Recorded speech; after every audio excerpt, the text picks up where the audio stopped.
हरे कृष्णा। संतान सुख जीवन के सबसे आनंदमय सुखों में से एक है। जिनको संतान होती है और संतान संस्कारी, बुद्धिमान और भाग्यशाली हो तो जिंदगी ही बन जाती है। लेकिन कुछ माता पिता के संतान ऐसे भी होते हैं जिसके कारण उन्हें समाज में या यूँ कहें कि लगभग हर जगह अपमान और निराशा भोगनी पड़ती है। ऐसी मान्यता है कि इसके लिए कहीं न कहीं माता पिता की कुंडली में या संतान की कुंडली में कोई ग्रह दोष है जिसके कारण यह सब होता है। इसके लिए आपको परेशान होने की ज़रूरत नहीं है। आप बुद्धिमान संतान प्राप्ति के लिए क्या उपाय कर सकते हैं? हर दंपति उनको शुक्र भगवान की आराधना करनी चाहिए। शुक्रवार के दिन भगवान शुक्र की कहानी भी सुनकर आप इसका लाभ ले सकते हैं।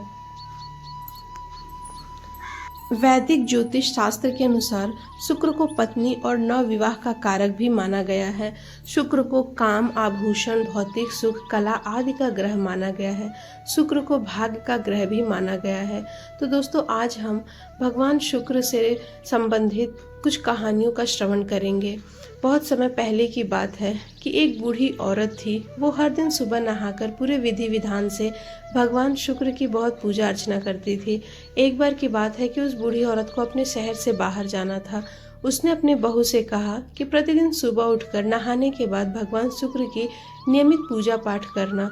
बहू ने उसकी सास को ऐसा ही करने का भरोसा दिलाया। जब उसकी सास चली गई तो उसकी बहू ने न तो सुबह जल्दी उठी और न ही भगवान शुक्र की पूजा की।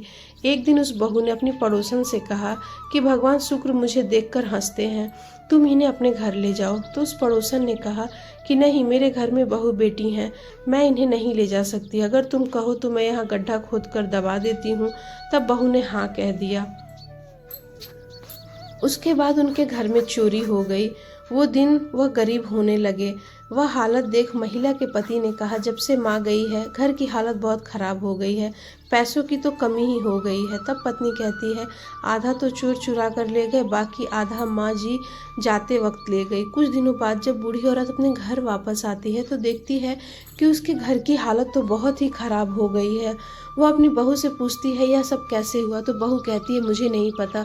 फिर उसकी सास पूछती है कि मेरे भगवान शुक्र कहाँ हैं? तो वह कहती है कि मुझे देखकर वह हंस रहे थे तो मैंने पड़ोसन को दे दिए। बूढ़ी औरत पड़ोसन के पास जाकर पूछती है, तब वह बताती है कि आपके बहू के कहे अनुसार मैंने गड्ढा खोदकर उसमें दबा दिया है। उस बूढ़ी औरत ने भगवान को उस गड्ढे में से निकाल कर नहलाया, फिर से अपने घर में विराजमान किया और पूरे विधि विधान से उनकी पूजा अर्चना की। उसके बाद उनके घर में सुख समृद्धि वापस आ गई। अब बहू को अपनी गलती का एहसास हुआ और उसने भगवान शुक्र और उसकी सासू माँ से माफ़ी मांगी और वह भी उनकी पूजा पाठ करने लगी। ऐसे उनके घर में सुख संपत्ति और ऐश्वर्य वापस आ गया। ज्योतिष शास्त्र में दैत्यों के गुरु शुक्र देव को महत्वपूर्ण स्थान प्राप्त है। कुंडली में शुक्र ग्रह मौजूद होने से जातक को सभी प्रकार के सुख संपत्ति की प्राप्ति होती है। ज्योतिषों की माने तो शुक्र देव वृषभ और तुला राशि के स्वामी है, वहीं मीन राशि में उच्च के होते हैं। अतः मीन राशि के जातकों पर शुक्र देव की विशेष कृपा बरसती है। उनकी कृपा से जातक को जीवन में किसी भी चीज की कमी नहीं होती। कुंडली में शुक्र की महादशा 20 वर्षों तक चलती है। इस दौरान क्रमशः शुक्र, सूर्य, चंद्र, मंगल, राहु, गुरु, शनि, बुध और केतु की अंतर्दशा चलती है। शुक्र की अंतर्दशा 3 साल 3 महीने की होती है। शुक्र देव एक राशि में 25 दिनों तक रहते हैं। इसके बाद एक राशि से निकलकर दूसरी राशि में प्रवेश करते हैं। लेकिन क्या आपको पता है कि आखिर किस वजह से शुक्र देव को दैत्यों का गुरु बनना पड़ा? तो आइए जानते हैं इससे जुड़ी हुई पौराणिक कथा।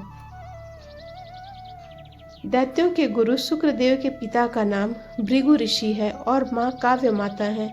इन्होंने सर्वप्रथम अंगिरस से विद्या प्राप्त की। हालांकि देवताओं के गुरु बृहस्पति के प्रति ऋषि अंगिरस के अत्यधिक स्नेह के चलते शुक्रदेव ने अपनी शिक्षा बीच में ही छोड़ दी। इसके बाद गौतम ऋषि से शुक्रदेव ने शिक्षा ग्रहण की। इसी समय गौतम ऋषि ने शुक्रदेव को भगवान शिव की पूजा भक्ति करने की सलाह दी। शास्त्रों में निहित है कि शुक्रदेव ने देवों के देव महादेव की कठिन भक्ति कर वरदान में संजीवनी मंत्र प्राप्त की। इस मंत्र के बल से किसी भी मृत व्यक्ति को पुनर्जीवित किया जा सकता है। इस विद्या के बल से शुक्रदेव ने बड़ी संख्या में मृत दानवों को पुनर्जीवित किया था। चिरकाल में देवताओं और दानवों के मध्य कई बार भीषण युद्ध हुआ। कई बार देवता परास्त हुए तो कई बार दानवों को पराजय का सामना करना पड़ा। स्वर्ग श्री विहीन होने के बाद दानवों ने स्वर्ग लोक पर अपना आधिपत्य स्थापित कर लिया। उस समय देवता श्री हरि की शरण में गए। उन्होंने समुद्र मंथन की सलाह दी। तत्कालीन समय में देवताओं ने दानवों की सहायता से समुद्र मंथन किया। इससे अमृत प्राप्त हुआ। देवता अमृत पान कर अमर हो गए। इसके बाद दानवों को देवताओं ने परास्त किया। यह क्रम चलता रहा। कई बार श्रेष्ठता हेतु युद्ध हुआ। अमृत पान के बाद दानवों को हर बार पराजय का सामना करना पड़ता था। इस दौरान मृत्यु के भय के चलते कई दानव काव्य माता के आश्रम में जाकर छिप गए। ऐसा कहा जाता है कि दानवों की सहायता और अपना धर्म निर्वाह के चलते शुक्रदेव की माता को सद्गति प्राप्त हुई थी। काल चक्र के दूसरी ओर शुक्रदेव भगवान शिव की तपस्या में लीन थे। शुक्रदेव की कठिन भक्ति से प्रसन्न होकर भगवान शिव ने दर्शन देकर वर मांगने को कहा। उस समय शुक्रदेव ने भगवान से संजीवनी मंत्र वरदान में मांगा। भगवान शिव ने तथास्तु कहकर अंतर ध्यान हो गए। तपस्या पूर्ण होने के बाद शुक्रदेव आश्रम लौटे तो उन्हें माँ की मृत्यु का बोध हुआ।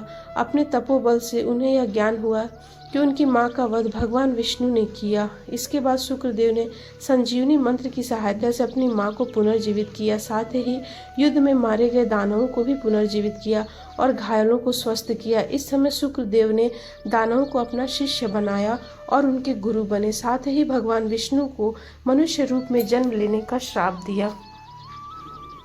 तो दोस्तों आइए अब जानते हैं शुक्र ग्रह का जन्म कैसे हुआ। पुराणों के अनुसार ब्रह्मा जी के मानस पुत्र भृगु ऋषि का विवाह प्रजापति दक्ष की कन्या ख्याति से हुआ, जिससे धाता और विधाता दो पुत्र व श्री नाम की कन्या का जन्म हुआ। भागवत महापुराण के अनुसार भृगु ऋषि के कवि का नाम के पुत्र भी हुए, जो कालांतर में शुक्राचार्य के नाम से प्रसिद्ध हुए। महर्षि अंगिरा के पुत्र जीव यानी गुरु तथा महर्षि भृगु के पुत्र कवि यानी शुक्र समकालीन थे। यज्ञोपवीत संस्कार के बाद दोनों ऋषियों की सहमति से अंगिरा ने दोनों बालकों की शिक्षा का दायित्व लिया। कवि महर्षि अंगिरा के साथ रहकर अंगिरांधवन में जीव के साथ ही विद्या अध्ययन करने लगे। आरंभ में तो सब सामान्य रहा, पर बाद में अंगिरा अपने पुत्र जीव की शिक्षा की ओर विशेष ध्यान देने लगे। वह कवि की उपेक्षा करने लगे। कवि ने इस भेदभावपूर्ण व्यवहार को जानकर अंगिरा से अध्ययन बीच में ही छोड़कर जाने की अनुमति ले ली और गौतम ऋषि के पास पहुँचे। गौतम ऋषि ने कवि की संपूर्ण कथा सुन उसे महादेव की शरण में जाने का उपदेश दिया। महर्षि गौतम के उपदेशानुसार कवि ने गोदावरी के तट पर शिव की कठिन आराधना की। स्तुति व आराधना से प्रसन्न होकर महादेव ने कवि को अर्थात शुक्रदेव को मृत संजीवनी नामक विद्या प्रदान की। शुक्राचार्य कवि या भार्गव कवि के नाम से प्रसिद्ध हुए। इनको शुक्र नाम कैसे और कब मिला, इस विषय में वामन पुराण में कहा गया है कि दानवराज अंधकासुर और महादेव के मध्य घोर युद्ध चल रहा था। अंधक के प्रमुख सेनानी युद्ध में मारे गए, पर भार्गव ने अपनी संजीवनी विद्या से उन्हें पुनर्जीवित कर दिया था। पुनर्जीवित होकर कुजम्ब आदि दैत्य फिर से युद्ध करने लगे। इस पर नंदी आदि गण महादेव से कहने लगे कि जिन दैत्यों को हम मार गिराते हैं उन्हें दैत्य गुरु संजीवनी विद्या से पुनर्जीवित कर देते हैं। ऐसे में हमारे बल पौरुष का क्या महत्व। यह सुनकर महादेव ने दैत्य गुरु को अपने मुख से निकलकर उदरस्थ कर लिया। उदर में जाकर कवि ने शंकर की स्तुति आरंभ कर दी, जिससे प्रसन्न होकर शिव ने उनको फिर बाहर निकलने की अनुमति दी। भार्गव श्रेष्ठ एक दिव्य वर्ष तक महादेव के उदर में ही विचरते रहे, पर कोई छोर न मिलने पर पुनः शिव स्तुति करने लगे। बार बार प्रार्थना करने पर भगवान शंकर ने हंसकर कहा कि मेरे उदर में होने के कारण तुम मेरे पुत्र हो गए, अतः मेरे सृष्टि से बाहर हो जाओ। आज से समस्त चराचर जगत तुम्हें शुक्र के नाम से जानेंगे। शुक्रत्व पाकर भार्गव भगवान शंकर के शीर्ष से निकल आए और दैत्य सेना की ओर प्रस्थान कर गए। तभी से कवि शुक्राचार्य के नाम से विख्यात हुए। शुक्रवार के दिन भगवान शुक्र के व्रत की कथा का अवश्य ही श्रवण करना चाहिए। माणिकपुर नगर में 3 मित्र रहते थे। उनमें से एक कायस्थ, एक ब्राह्मण और एक वैश्य था। वे तीनों हमेशा साथ रहते थे। तीनों का विवाह हो चुका था।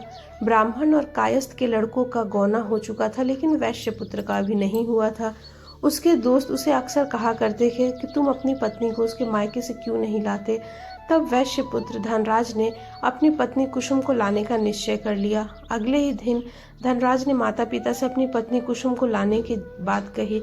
उसकी बात सुनकर वे हैरान होते हुए बोले कि बेटा, अभी शुक्र अस्त हो रहा है, इसलिए अभी बहू को लाना उचित नहीं है। कुछ दिन ठहर कर तुम लेके आना। लेकिन धनराज नहीं माना। वह कुसुम को लाने के लिए ससुराल पहुंचा।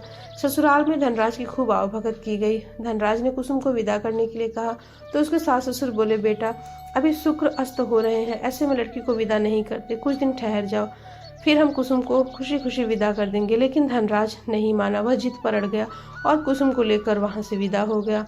धनराज कुसुम को जब अपने घर ले जा रहा था तो अचानक बैल तेजी से भागने लगे।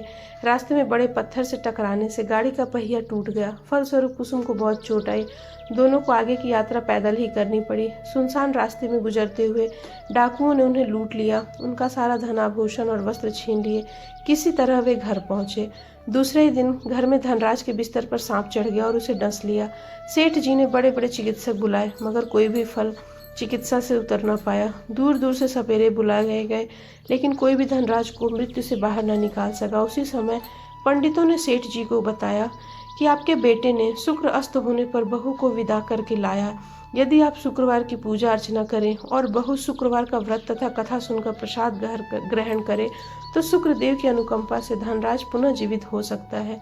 सेठ जी ने पंडितों की बात मानकर अपने मृत बेटे और बहू को वापस उनके ससुराल भेज दिया। कुसुम ने अपने घर पहुंचकर शुक्रवार का व्रत और पूजा पाठ की। उसने अपने पति की गलती के लिए शुक्र देवता से क्षमा याचना की। धनराज के जीवित हो जाने से घर में खुशियां पुनः वापस आ गईं। उधर धनराज के माता पिता ने बेटे के जीवित होने का समाचार सुना तो शुक्रवार का व्रत किया और गरीबों को अन्न, वस्त्र और धन का दान किया। शुक्र के उदय होने पर धनराज अपनी पत्नी कुसुम के साथ घर लौटा। दोनों पति पत्नी शुक्रवार को विधिवत व्रत करते हुए शुक्र की पूजा करने लगे। उनके घर में धन धान्य की वर्षा होने लगी। उनके सभी कष्ट दूर होते चले गए। परिवार में सभी आनंद पूर्वक रहने लगे। तो दोस्तों, ये थी आज के शुक्रदेव के व्रत की कथा।